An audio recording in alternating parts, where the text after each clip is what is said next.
But I say to you who are listening, love your enemies, do good to those who hate you, bless those who curse you, pray for those who mistreat you.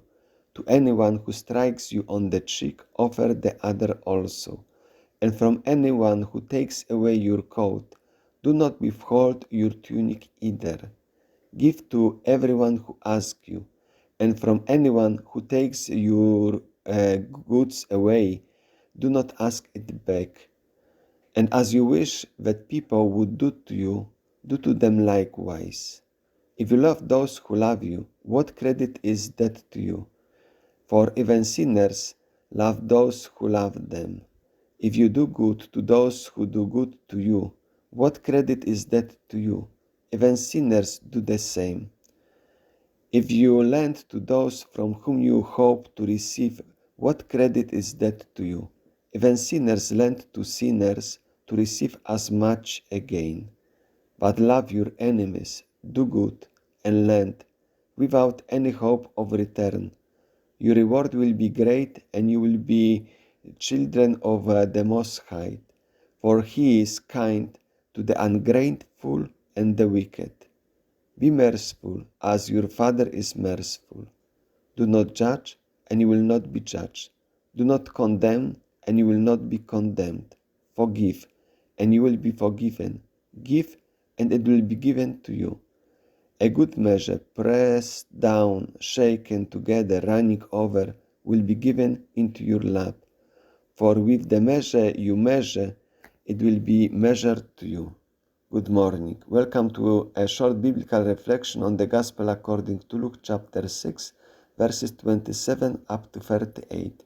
It is about the love of the enemies, as well also that we should be merciful on the image of our God the Father. The Gospel reading for the seventh Sunday in the Ordinary Time, year C.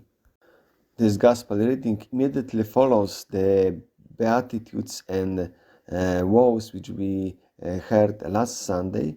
This Gospel reading consists of three parts, and those three parts are separated by two general statements. Verse 31, and as you wish that people would do to you, do to them likewise. And verse 36, be merciful as your Father is merciful.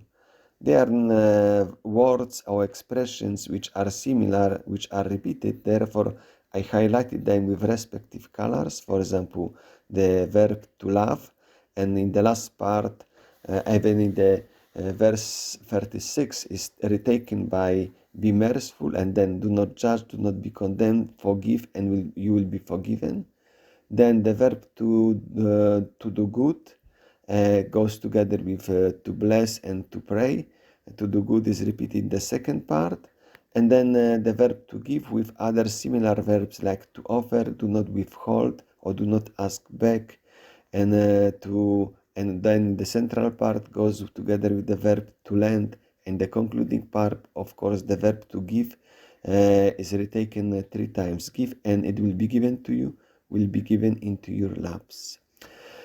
I would like to stress in particular the two central statements. The first one, in verse 31, is commonly called as the golden rule. I translated, of course, very literally from Greek. And as you wish that people would do to you, do to them likewise.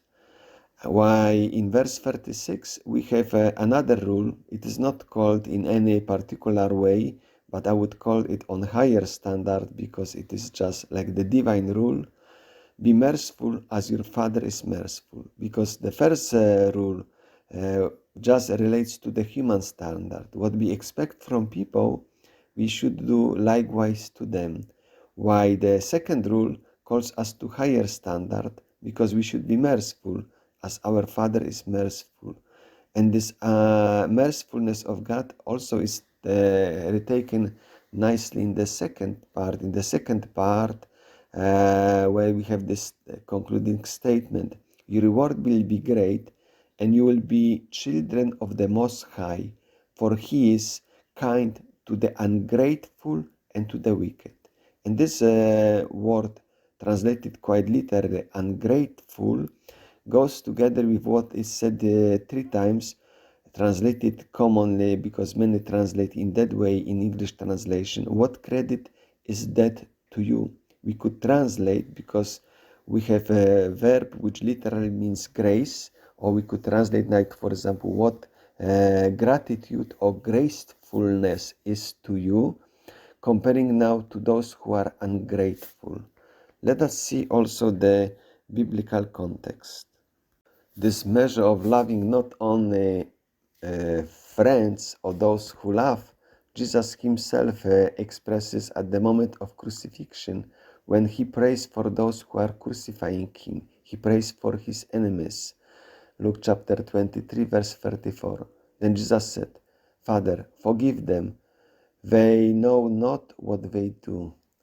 And this rule of being merciful, as our Father Heavenly is merciful, of course, it refers to the statement about the holiness in the book of Leviticus, in the group of sayings which concern our holiness on the image of God. In chapter 19, verse 2, we have, Speak to the whole congregation of the Israelites and tell them, Be holy, because I, the Lord your God, am holy. And that more literally is retaken in similar teaching in the Gospel according to Matthew at the end of chapter 5, when Matthew is also talking about loving enemies. So then in Gospel of Matthew it is concluded in this way, Be perfect as your heavenly Father is perfect. And of course we could also give yet another image now from the Acts of the Apostles. The first martyr, Saint Stephen, at the moment of stoning is also praying for those who are stoning him. Lord, do not hold this sin against them. And when he said this, he fell asleep. I would like to wish you a nice day, a nice reflection on this gospel reading. God bless you.